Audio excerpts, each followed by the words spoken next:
Bien, les agradecemos su presencia en esta mañana. Vamos a partir con la mesa titulada Creatividad y mediación en los museos, un tema bastante interesante y muy atractivo desde el punto de vista de la importancia que tienen los museos, sobre todo en la época contemporánea, ¿no? Que siempre se están moviendo entre los polos de la transmisión cultural, de la reproducción cultural, pero también, muy importante, desde la transformación cultural, algo que es muy importante sobre todo para los desafíos del mañana. Entonces, sin más preámbulo, vamos a presentar a las primeras ponentes que vienen de el Museo de la Solidaridad.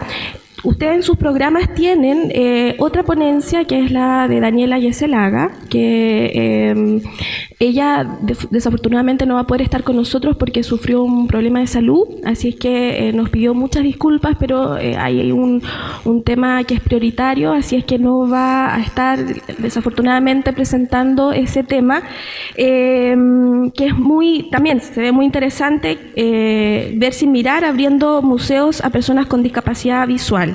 De todas maneras, yo los invito para que ustedes visiten al Museo Marítimo Nacional, porque ella trabaja allí con audiencias que tienen discapacidad visual. Entonces, les pido allí las disculpas pertinentes de parte de ella. Entonces, vamos a pasar a la ponencia del Museo de la Solidaridad, el Museo Salvador Allende, a cargo de Scarlett Sánchez, quien es licenciada en Educación y Pedagogía de Educación Artística en Básica y Media, con mención en Artes Visuales de la Universidad Católica Cardenal Raúl Silva Enríquez. Cursó además un diplomado en Patrimonio Cultural, Memoria y Ciudad en la Universidad Academia de Humanismo Cristiano, el 2012. Y desde el año 2012 se desempeña como mediadora en el área públicos del Museo de la Solidaridad Salvador Allende. También nos acompaña en esta mañana Alma Molina Carvajal, licenciada en Arte, con mención en Teoría e Historia del Arte, de la Universidad de Chile. Cursó también el taller Interacciones de Calidad, la experiencia educativa del museo, dictada por la Fundación ILAM 2012. Desde el año 2006 ha trabajado en el desarrollo de proyectos de educación artística para espacios no formales. Actualmente se desempeña como encargada y mediadora del área de públicos del Museo de la Solidaridad Salvador Allende.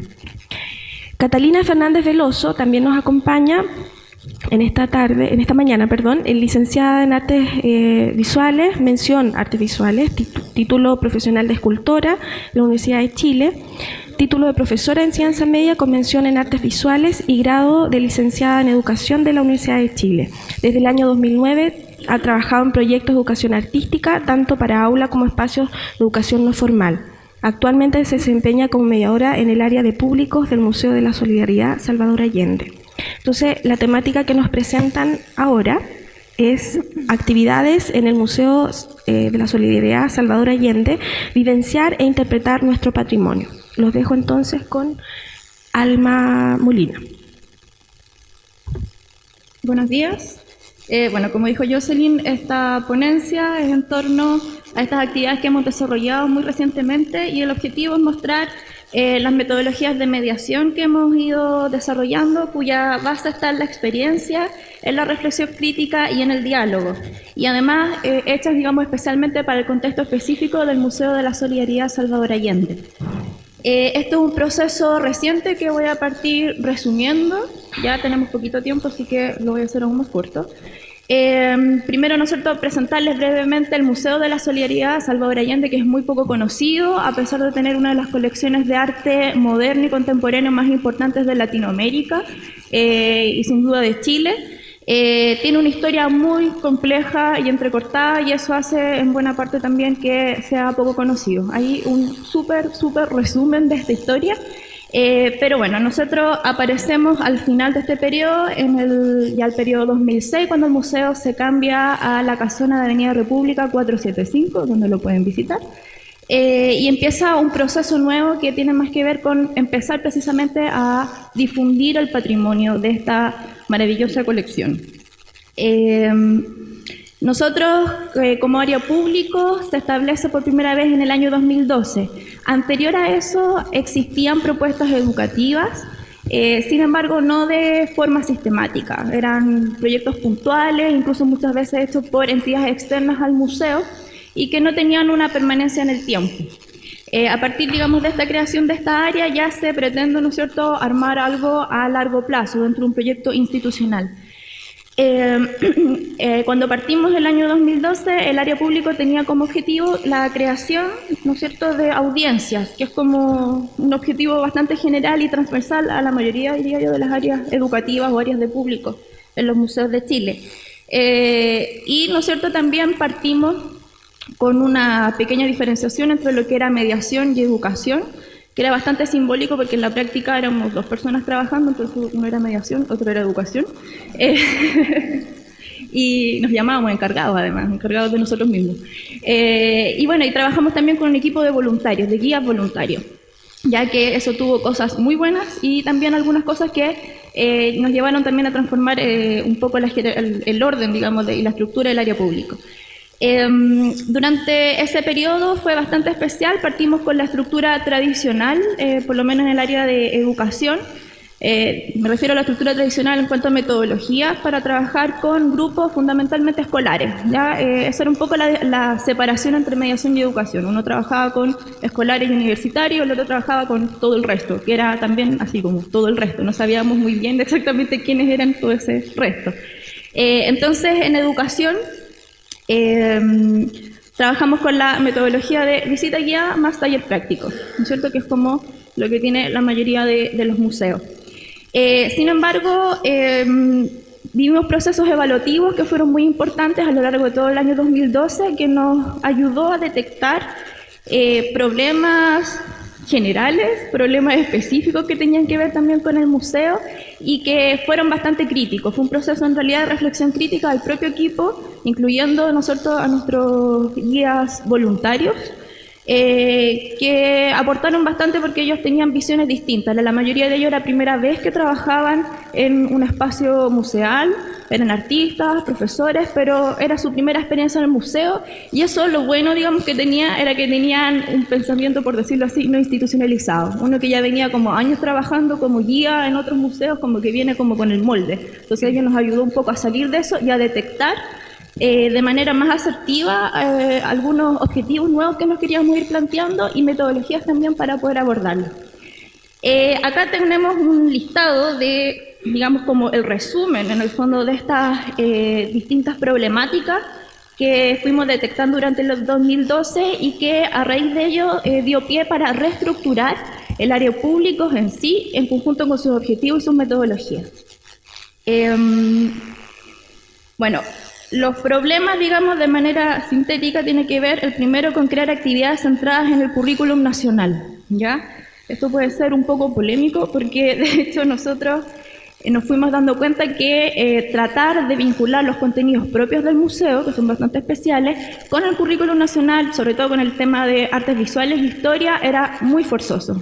Ya era un cruce que nos costaba hacer un poco y sentíamos que no estábamos contribuyendo ni al proceso de los profesores, ni tampoco estábamos contribuyendo a nuestra propia labor como espacio no formal.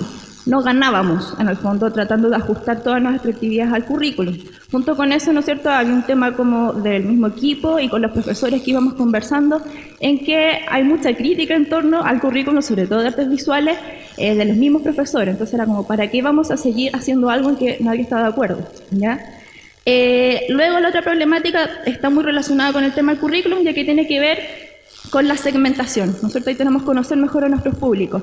Como que uno partía de la base de que vamos a atender estudiantes, ¿no es cierto?, de educación básica, media y superior, pero en la práctica también, sobre todo por las características ideológicas del museo, nos encontramos que hay públicos distintos, digamos, que van allá. Muchas ONG, muchas agrupaciones territoriales, que obviamente no van a responder a la segmentación escolar clásica. Entonces era cómo damos, ¿no es cierto?, un servicio a ellos también, cómo podemos generar actividades para ellos, que no están dentro del currículo escolar. Además también todas las personas que trabajan en la práctica, ¿no es cierto?, en colegio o en los museos se van a dar cuenta que la segmentación es como una fantasía en el fondo. Pensar que todos los niños de primero y segundo básico vienen con las mismas conocimientos, con las mismas aptitudes, desarrolladas por igual, por parejo, en la práctica no se da. Y bueno, también todo el tema de las necesidades especiales, las necesidades educativas especiales. Muchos colegios ahora que son integrados, entonces ahora, bueno, ¿qué hacemos ahora? Tenemos una actividad para quinto básico, pero tenemos niños que tienen distintos niveles, distintas capacidades y distintas actitudes. Todo esto además, ¿no es cierto?, da con las metodologías de trabajo no apropiadas a los objetivos ni a las características propias del museo. Este punto tiene que ver precisamente con las prácticas de mediación. Durante el 2012, poco a poco, tratamos de empezar a incluir metodologías que trataban de salirse como de esta idea de la visita guiada tradicional, en que uno habla y cuenta la historia, bla, bla, bla, sino que ser un poco más participativo. Empezamos a estudiar un poco más qué es exactamente ser mediador, empezar a entender otras teorías también, y ahí nos dimos cuenta que en el fondo la estructura misma de la visita guiada nos quedaba corta. Si queríamos hacer mediación de verdad, la visita guiada como estructura no nos servía. Ya, más allá que uno diga la pregunta, ¿ustedes qué piensan, niños, de este cuadro? Si uno sigue adelante y los niños atrás y uno está hablando como loro, finalmente no estamos haciendo mediación, ¿ya?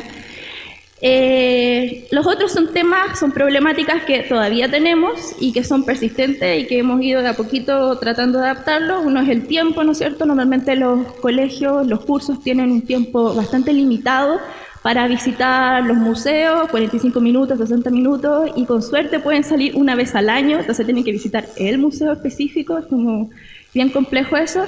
Hemos tenido que empezar a negociar con los profesores, aumentar la cantidad de tiempo en las visitas. 1 hora se nos hace demasiado corto, es imposible realizar un buen trabajo y lograr objetivos, por lo menos los objetivos que nosotros nos empezamos a plantear en una visita de 45 minutos o 1 hora. Luego, ¿no es cierto?, la infraestructura no apta para recibir grupos. Nosotros estamos en una casona que fue reestructurada, entre comillas, para museos, pero en verdad no tiene los accesos. Hay un montón de temas cuando uno tiene el edificio, así como mostraba el Artekinden antes, que es rico tener un edificio especial, ¿no es cierto?, como para poder atender, ¿no es cierto?, y trabajar con público. La museografía, otro gran tema, ¿no es cierto?, de qué manera el museo en sí se hace cargo de su labor educativa y la expresa a través de la museografía, también un tema que tenemos pendiente. Y finalmente, bueno, la estructura de trabajo jerárquica, ya que también va a dar cuenta de nuestra nueva organización. Eso en la práctica tiene que ver con esta división entre el ser humano que piensa las actividades, que es como el teórico de la educación, y la gente que ejecuta la actividad.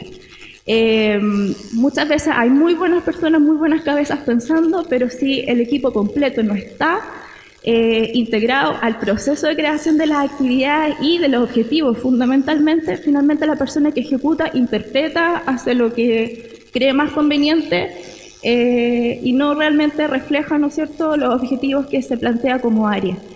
En eso es súper importante trabajar, ¿no es cierto?, como lo hemos planteado a partir de este año, de manera no jerárquica, o sea, tanto el que piensa como el que ejecuta las actividades somos los mismos, ¿ya? Nosotros realizamos las actividades y las pensamos. Entonces, todas estas problemáticas dieron como resultado reestructurar el área público, tanto su forma en sí, ¿no es cierto?, como los objetivos.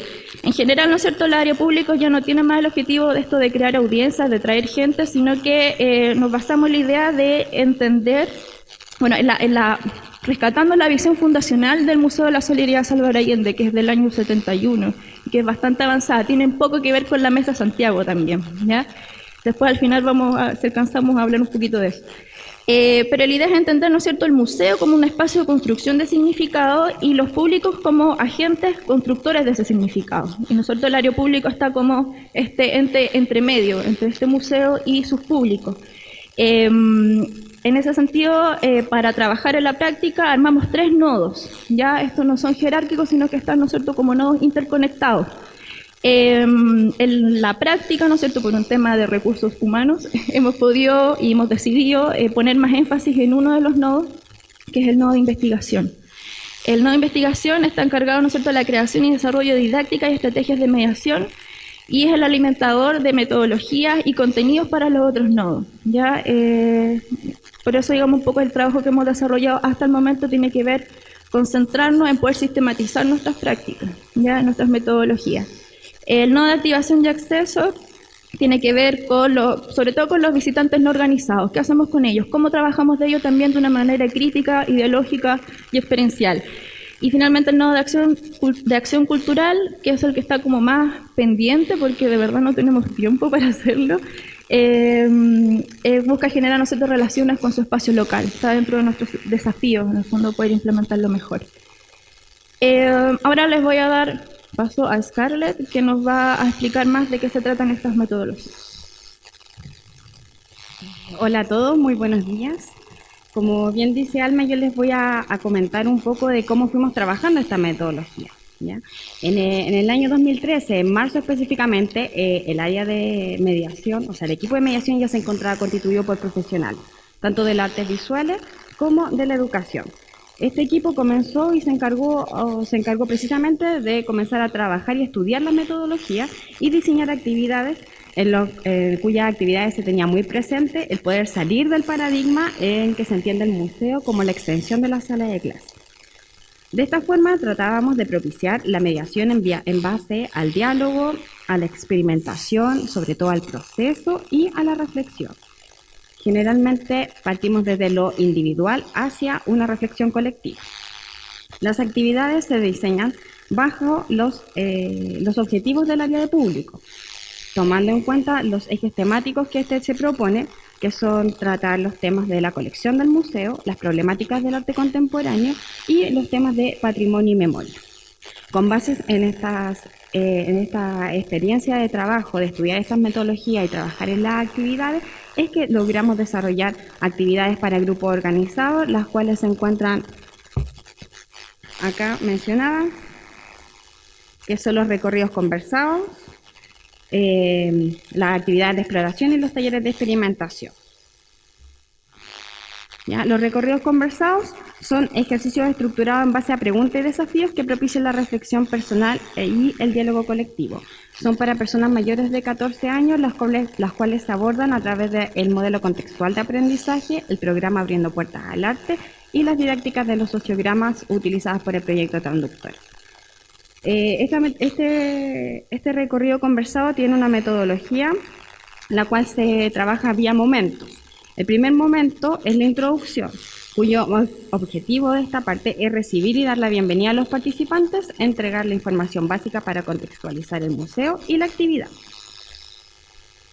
El segundo momento es el ejercicio de preparación, en donde el objetivo es generar un clima de relajación y activación que permita a los participantes vivenciar los ejes temáticos centrales que se trabajan en la actividad. Un tercer momento es el momento del desarrollo, en donde el objetivo es generar una experiencia personal en el que se apliquen herramientas de análisis visual y estético. El cuarto momento es la construcción de un relato interpretativo, en donde el objetivo es generar una experiencia colectiva de interpretación en base al diálogo y las reflexiones personales de los participantes. El último momento, y uno de los más importantes de nuestro trabajo, es el cierre y la reflexión final, en donde el objetivo es generar una instancia de diálogo y reflexión crítica en torno a los temas planteados durante el proceso de la actividad. Nuestra segunda metodología de trabajo son las actividades de exploración, las cuales son experiencias lúdicas que invitan a abordar desde distintas perspectivas los ejes temáticos del museo, poniendo énfasis en la construcción de relaciones entretenidas y significativas. Esta metodología de trabajo se basa en las teorías de las inteligencias múltiples y la teoría del juego del modelo cuadra quinta. También se divide en momentos. El primero también es una introducción, en donde el objetivo es dar la bienvenida a los participantes, contextualizar el museo y la temática trabajar dentro del marco de una historia que le da sentido y en el cual se desarrollará el juego. Un segundo momento es el desarrollo del juego, en donde el objetivo es generar una experiencia que incentive el descubrimiento de las obras y el museo mediante el uso de los sentidos y el trabajo en equipo.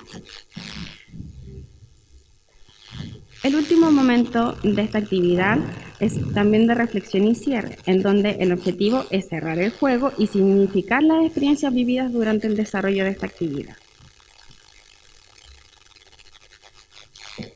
La tercera metodología de trabajo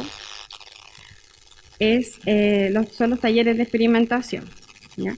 Los cuales son actividades prácticas orientadas a generar experiencias de conocimiento y experimentación a través de la reflexión en torno al proceso de creación, elementos visuales, plásticos y estéticos. Como lo menciona ahí, el énfasis principal de esta actividad es poner mucha atención al proceso que se vive cuando los niños están creando, no al resultado final al cual van a llegar. El primer momento es recibir y dar la bienvenida a los participantes, entregando la información básica para contextualizar el museo y la actividad. El segundo momento es el ejercicio introductorio, en donde se introducen los temas centrales a trabajar a través de un juego o un desafío, que busca generar un clima de relajación y que permita a los participantes contextualizar el trabajo que realizarán y motivar la confianza y el entusiasmo. El tercer momento es el momento de exploración y creación, en donde el objetivo es generar un proceso de creación centrado en el proceso y en la colaboración, pasando de una propuesta individual a una colectiva.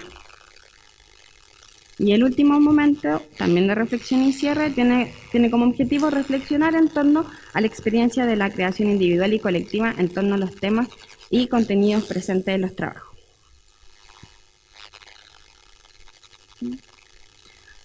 Acá cabe mencionar que al finalizar cada una de nuestras actividades, nosotros realizamos una evaluación diferenciada tanto para el encargado del grupo como a los participantes. Esta evaluación nos ayuda como equipo a poder mejorar nuestras prácticas. Acá nosotros tenemos algunos ejemplos. Es una evaluación que se puede realizar en pocos minutos, es breve, no les demora a los niños ni a las personas adultas, no las tenemos un largo tiempo tratando de responder una prueba, sino que es una encuesta súper rápida y que a nosotros de verdad ha sido súper beneficiosa para poder mejorar todas nuestras prácticas.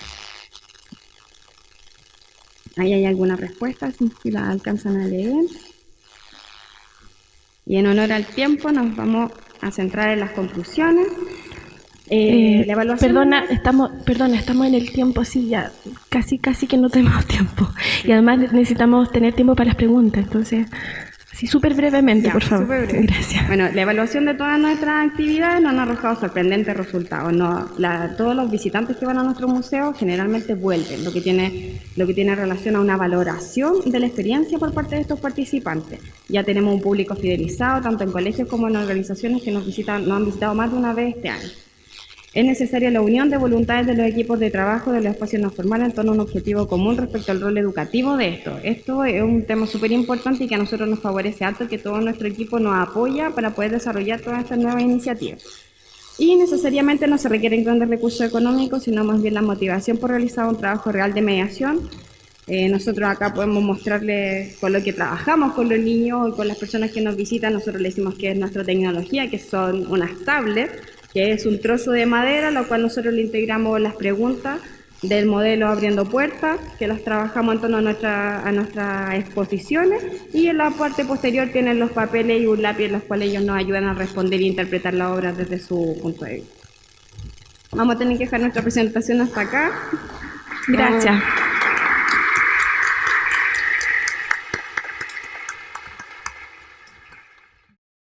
A continuación vamos a presentar la siguiente ponencia del Museo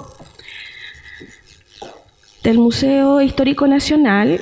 La ponencia se titula Recordando el pasado porque yo estuve ahí y la maleta del recuerdo. Quienes van a presentar esta ponencia son Mauricio Soldavino Rojas, quien es profesor de Educación General Básica del Instituto Profesional Luis Galdames. Es licenciado también en Ciencias de la Educación de la Universidad Central de Chile y actualmente cursa el Diplomado en Patrimonio, Comunidad y Cultural Local de la USACH. Él desde el 2008 pasa a formar parte del Departamento Educativo del Museo Histórico Nacional, lugar donde se desempeña hasta el día de hoy. También forma parte de este equipo Marcela Torres Hidalgo, quien es licenciada en Historia de la Pontificia Universidad Católica de Chile. Ha sido parte o profesora guía también del Museo Histórico Nacional desde 1988 y desde 1990 hasta 1995 fue encargada del Departamento Educativo del Museo. Actualmente se encuentra encargada del Departamento Educativo y es el cargo que ocupa hasta hoy. Y también quien presenta en este momento la ponencia es Fernanda Venegas Agriasola. Ella estudió Pedagogía en Historia y Ciencias Sociales de la Universidad de Santiago de Chile.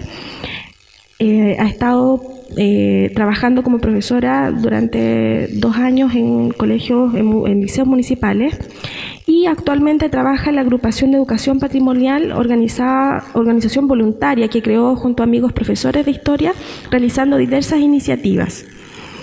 Actualmente, Fernanda es parte del Departamento Educativo del Museo Histórico Nacional. Desde julio de este año trabaja también en la Facultad de Educación de la Universidad Católica de Chile, realizando algunos cursos. Entonces, les presentamos la ponencia Recordando el pasado, porque yo estuve ahí, y la maleta del recuerdo. Muchas gracias. Buenos días a todos.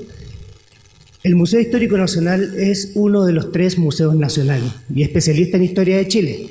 Bueno, al poseer este carácter de nacional, mantiene un diálogo plural con la comunidad en todas sus expresiones y aspira además a entregar servicios de la más alta calidad. Precisamente desde esta aspiración es que el Departamento Educativo del Museo elabora el programa Recordando el Pasado, porque yo estuve ahí, y la maleta del recuerdo, con la intención de acercar a los adultos mayores a los servicios educativos que entregamos. Chile está envejeciendo. 2.2 millones de chilenos forman parte de este grupo etario al tener más de 60 años. Estas cifras fueron extraídas desde el censo 2002, no 2012. Bueno, este grupo etario está caracterizado por ser bastante heterogéneo. ¿Por qué? Porque hay un grupo de adultos mayores, que es la mayoría, que son completamente autovalentes. Sin embargo, hay otro grupo que tiene necesidades especiales y son los que se encuentran institucionalizados en algunos hogares de ancianos, supervigilados por el SENAMA, que es el Servicio Nacional del Adulto Mayor. Es por esta razón que nuestro programa fue elaborado precisamente para abordar ambas realidades. Los centros de adulto mayor, dependientes de las municipalidades, y los hogares de ancianos, dependientes de algunas fundaciones, como les comentaba. Como institución patrimonial, nosotros procuramos que los adultos mayores puedan recibir nuestros servicios culturales. Es por esto que si ellos no nos pueden visitar, nosotros los visitamos a ellos. Este programa no tiene como intención que los adultos mayores adquieran nuevos saberes, sino que más bien busca que ellos se sientan identificados con estos elementos que identifiquen su pasado y también al mismo tiempo ellos se puedan entretener. Bueno, como dice Mauricio, la verdad es que nosotros fijamos nuestra atención en el público adulto mayor, no solamente para hacer la actividad en sí, sino que precisamente porque pensamos que ellos son un público clave. Los adultos mayores de nuestro país son los testigos directos de nuestro pasado reciente, ¿verdad? Estamos hablando de la segunda mitad del siglo XX, y desde ellos podemos, por lo tanto, adquirir muchos conocimientos, ¿verdad?, de primeras fuentes. Por lo tanto, nos tomamos las palabras de Santa Cana, ¿verdad?, que no está por aquí, pero le agradecemos por su blog, que es de acceso, ¿verdad?, para todos y sube cosas muy buenas, como un artículo en específico que se llama La memoria de la historia, donde él plantea que cada persona es un archivo vivo. Eso quiere decir que cuando un anciano o una anciana muere, no solamente se pierde una vida que es muy valiosa, sino que además estamos perdiendo conocimientos, experiencias, saberes, tradiciones, ¿verdad?, que solamente los posee particularmente esa persona, ¿verdad? Por lo tanto, nosotros nos preocupamos de rescatar estos testimonios e incorporarlos para nuestra actividad, ¿verdad? Bueno, sin embargo, para prepararla nosotros necesitábamos hacer una investigación previa, así que nos fuimos a investigar algunos estudios geriátricos, sobre todo de la Facultad de Medicina de la Universidad Católica. También pudimos tomar algunos estudios donde se trabaja con adultos mayores en algunos museos y también historia oral, específicamente con adultos mayores. Y por último también nos dedicamos a entrevistar a personas que trabajaban en hogares de adultos mayores como de la Fundación Las Rosas, y también personas dirigentes, sobre todo de clubes de adulto mayor, para saber, conocer también la realidad que se vive en cada uno de las dos instituciones. Bueno, en base a todo este conocimiento logramos crear nuestra actividad, ¿verdad?, que se llama Recordando el Pasado, porque yo estuve ahí. Y bueno, les leo el objetivo específico de nuestra actividad. Dice así: lograr que mujeres y hombres de la tercera edad recuerden su pasado de forma grata a través de objetos patrimoniales y al mismo tiempo registrar sus testimonios mediante técnicas de historia oral, haciendo que ellos mismos se reconozcan como sujetos históricos y constructores de la historia de nuestro país. Bueno, como pueden ver en este objetivo, tiene dos partes, ¿verdad? Una es la actividad en sí, que es bastante lúdica, que también es un servicio para ellos, y por otra parte está los beneficios que nosotros también recogemos de esta actividad, y que tienen que ver con que los testimonios que ellos nos ofrecen son un material sumamente importante de incorporar en las actividades que nosotros desarrollamos en el departamento educativo, específicamente nuestras investigaciones educativas. Incorporamos muchas veces esta información en actividades que desarrollamos, como por ejemplo los guiones específicos que hacemos de repente para algunas fechas en especial. Bueno, les comento además que hasta antes de esta actividad nosotros nunca, como departamento educativo, habíamos ocupado las fuentes orales de manera tan rigurosa.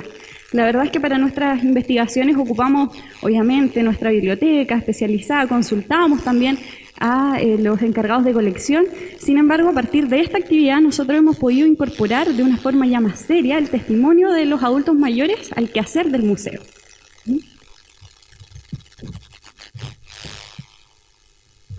Bueno, tal como lo señalábamos, nuestra actividad está enfocada a visitar ambas realidades, ¿cierto? Los centros abiertos de adultos mayores dependientes de la municipalidad y los hogares de ancianos.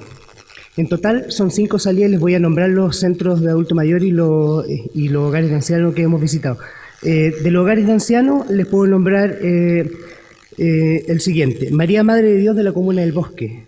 Les puedo nombrar Hogar Central en la Comuna de Independencia. El Hogar Villa de Ancianos Padre Alberto Hurtado de la Comuna de Pedro Aguirre Cerda. En cuanto a los centros de adultos mayores, Las Amapolas en la Comuna de Renca y la más reciente, la Casa de Adultos Mayores en la Comuna de Recoleta. En las 5 salidas hemos logrado atender a 163 adultos mayores, de los que se destacan 68 hombres y 95 mujeres. La actividad se realiza los días lunes de octubre, aprovechando que se celebra el mes del adulto mayor, que hoy se está iniciando. Bueno, se realiza los días lunes, aprovechando que es el mes del adulto mayor, se contacta al encargado de la unidad y se le envía el programa y los requerimientos. Los requerimientos incluyen, por ejemplo, un amplio salón para realizar la actividad, una gran mesa central, sillas alrededor y algunos espacios para ubicar también las sillas de ruedas y los burritos. En esta gran mesa central ubicamos los objetos patrimoniales de nuestra colección, muchos de ellos originales y también algunos pocos que son réplicas. Y los ordenamos de forma temática: pueblos originarios, objetos de la vida cotidiana, juegos tradicionales. Y luego al centro de esta gran mesa ubicamos la maleta del recuerdo. Cuando estamos todos dispuestos, comienzan a llegar los adultos mayores, los vamos saludando y les vamos dando la bienvenida. Y por supuesto no obligamos a nadie, es una actividad voluntaria y que es muy claro de eso. Les pedimos permiso para ponerle una etiqueta con su nombre, ya que es muy bueno llamarlos por su nombre. Nos presentamos como profesores del Departamento Educativo del Museo Histórico y al ser un museo especialista en historia les contamos que desde la perspectiva de la historia el aporte de ellos es muy importante, por ejemplo, de aspectos de la vida cotidiana. Es por eso que le pedimos permiso para poder grabar la conversación que se genere, porque luego de esta información la vamos a utilizar en las actividades que realizamos. ¿Ya? Luego de esta presentación les preguntamos lo siguiente: ¿alguno de ustedes ha visitado el Museo Histórico Nacional? Y lo que ocurre usualmente es que la gran mayoría no nos reconoce. Es por esta razón que nosotros utilizamos algunas imágenes como esa, donde aparece el Palacio de la Real Audiencia, sede del museo, y también fotos del entorno de la Plaza de Armas. Por supuesto, los objetos que están sobre la mesa los motivan bastante y aprovechamos este momento para enseñarle el concepto de patrimonio cultural. La idea es que con estos objetos ellos se sientan contribuyentes de nuestro patrimonio cultural. Es por esto que procuramos que cada uno de ellos pueda tomar un objeto en sus manos, lo pueda analizar y lo pueda explorar, para que de esta forma vaya de forma voluntaria surgiendo sus aportes.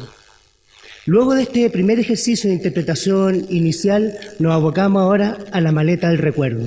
La misma maleta ya en sí es un excelente pretexto para llevar a la conversación, ya que la maleta es de los años 50 y se genera, por ejemplo, oye, yo llegué a Santiago con una maleta de esas.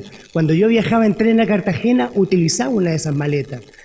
La maleta es temática y al interior de esta maleta se encuentran objetos que, por ejemplo, evocan sus recuerdos de juventud durante el siglo XX, y desde el 2011 que parte el programa, parte, por ejemplo, recordando lo que era la entretención. Por lo que adentro de la maleta habían videos Casablanca, Mario Moreno Cantinflas, discos de vinilo y acetato, como por ejemplo de Lucho Barrio, ¿cierto? Lucho Gatica. Y de esta forma la conversación era dirigida a sus recuerdos de su juventud y de la forma en que ellos se entretenían. En el 2012 abordamos la temática proceso social llamado migración campo-ciudad, donde el interior de la maleta también se guardaban algunas herramientas y elementos utilizados en el campo, imágenes también de este proceso histórico. Y bueno, y la del 2013, la más reciente, tratamos la temática de las fiestas patrias, así que también habían elementos muy significativos que ellos les recordaban su pasado.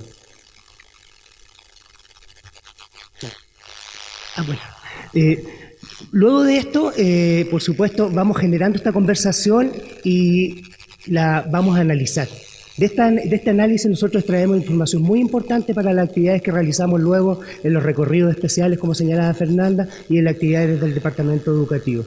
Cuando la actividad termina, le agradecemos encarecidamente su participación y el gran aporte que han hecho, no solamente a la historia de Chile, sino que a las futuras generaciones. Bueno, nos avisan que ya se nos está acabando el tiempo, así que voy a pasar a algunas reflexiones, ¿verdad? Bueno, durante todo el tiempo que hemos desarrollado este programa hemos ido incorporando distintas mejoras, ¿verdad? De hecho, en un principio no éramos tan rigurosos con la recogida de datos y no ocupamos tantas técnicas específicas de historia oral. Hoy en día incorporamos específicamente las entrevistas grupales semiestructuradas y además grabamos con video las sesiones. De tal modo que tenemos ya en nuestro departamento educativo un incipiente archivo oral audiovisual con las grabaciones que adquirimos a raíz de esta experiencia. Esos datos obviamente los transcribimos y hacemos todo el análisis de verificación de la información y también complementarla, ¿verdad? A través de distintas fuentes como es Surdoc, ¿verdad? El Sistema Único de Registro de Museos DIVAM. También obviamente ocupamos nuestra biblioteca especializada, consultamos a algunos encargados de colección y obviamente cuando queda alguna duda volvemos al objeto a hacer un segundo análisis. La información que finalmente obtenemos de todo este estudio la incorporamos, como decía Mauricio, específicamente a los objetos que tenemos en la sala didáctica, la información que tenemos de ellos, sobre todo en los nombres cotidianos que estos objetos reciben y en los distintos modos de uso que tienen. También los incorporamos en materiales didácticos como son los ayuda a tarea que generamos como departamento educativo y lo que hemos mencionado bastante, que son los guiones específicos, pero también en las visitas guiadas que realizamos por el siglo XX del museo, los distintos salones. Cuando los utilizamos específicamente en las visitas guiadas, nos preocupamos de que cuando damos un dato de estos, las personas sepan el origen de este dato, ¿verdad? Les explicamos que lo obtuvimos a partir de esta actividad específica y nos hemos dado cuenta que esto causa mucha empatía en nuestros visitantes, porque cuando les contamos esto, inmediatamente ellos nos comparten, ¿verdad?, algunos testimonios de sus mismas familias y que tengan que ver con el tema que estamos viendo, ¿verdad? Y bueno, nosotros aprovechamos ese momento para recalcarles que todos hacemos historia y que ellos mismos como visitantes, todos los que estamos aquí, ¿verdad?, somos sujetos históricos y estamos construyendo lo que va a ser la historia del futuro, ¿verdad?, que van a estudiar seguramente otras personas. Bueno, finalmente les puedo contar que también nosotros como departamento educativo hemos sido sumamente fortalecidos y enriquecidos a través de esta actividad porque nos mantenemos en un ejercicio constante del método histórico. Por lo tanto, esto nos permite poder acercarnos de una manera mucho más concreta y cercana a nuestro público, ¿verdad?, explicándoles de una manera mucho más lúdica también las dimensiones material e inmaterial de nuestro museo y el valor patrimonial que este tiene. Y bueno, finalmente, ahora sí, la verdad es que esta actividad resulta sumamente satisfactoria para quienes la reciben, para nuestros participantes. Nosotros notamos el cambio de actitud que hay de los asistentes, ¿verdad?, cuando ellos se enteran de que nosotros vamos a ocupar sus testimonios, de que en realidad los estamos entrevistando de forma grupal y ellos se sienten sumamente valorados y también respetados. Por lo tanto, nos entregan sus testimonios de una forma muy segura con una actitud también muy motivada, ¿verdad? Y bueno, es usual que cuando terminemos nuestras jornadas se nos acerquen después para ofrecernos objetos en donación al museo. Libros antiguos, cuadernos de sus antiguos, no sé, primas, quizás algunas abuelas también, que ellas mismas tenían y que son tesoros familiares que ellos están dispuestos incluso a compartirnos y nos piden datos de cómo podrían hacer este tipo de donación. Bueno, ahora sí, para concluir, nosotros nos hemos sentido bastante satisfechos con esta actividad que, como les digo, ha ido evolucionando a través del tiempo. Y les queremos mostrar ahora algunas cosas que trajimos, específicamente un video y unas fotos. El video, eso sí, les voy a pedir mucha paciencia y también mucha concentración porque la verdad es que no tiene la mejor calidad, lamentablemente no es uno de los últimos, así que por favor si pudieran, va a costar un poco escucharlo, pero... Muchos tipos de objetos. Por acá me caían algunas que reconocían estos objetos, ¿no? Plancha de cañón. Lanza de cañón. Imagínense, aquí sale un dato. Nosotros a esta plancha le llamamos una plancha más moderna que esta, pero nunca le llamamos plancha de cañón. Eso lo usaban los cascos. Lo podemos ver entonces, efectivamente, que por eso se decía plancha de cañón, ¿verdad? ¿Cuántos de ustedes han utilizado esta? Pero utilizaban esto,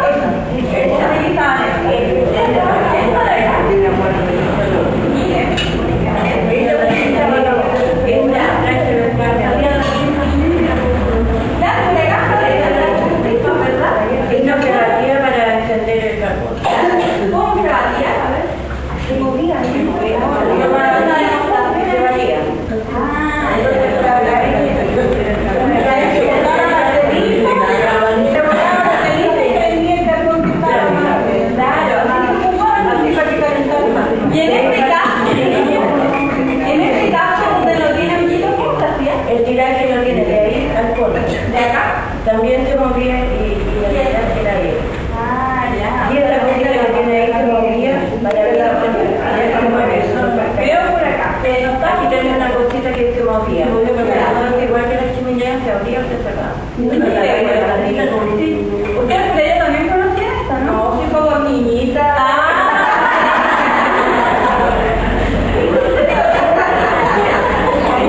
La verdad es que no se escuchó mucho, pero estábamos haciendo un ejercicio de cómo se ocupaban las planchas a carbón.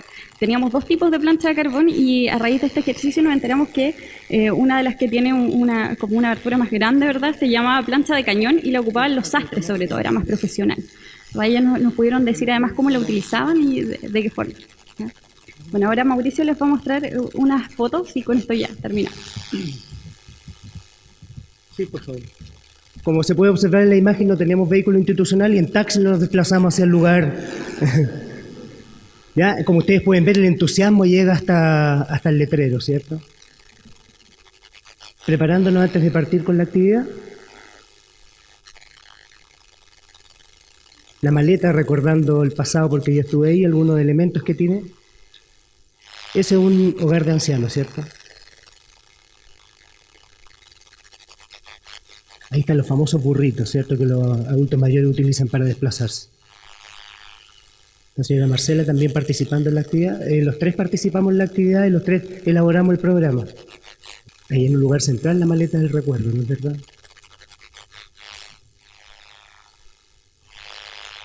La Fundación Las Rosas, ¿cierto?, que nos acogió.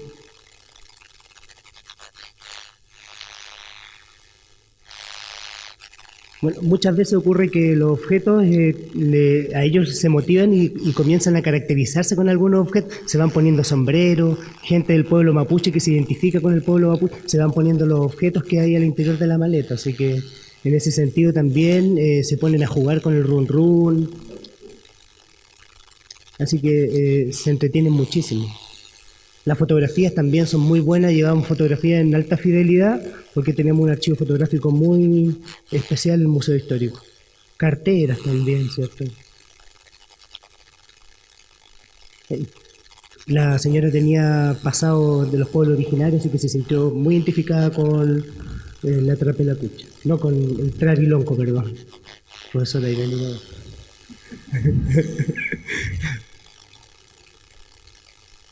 secadores de tinta, etcétera. Son diversos los objetos que, muchos de ellos originales de nuestra colección y algunos menos que son réplicas.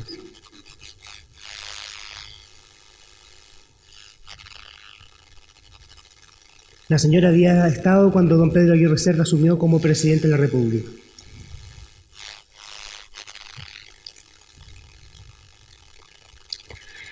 Estamos con el tiempo listo. Gracias. Sí. Le agradecemos mucho.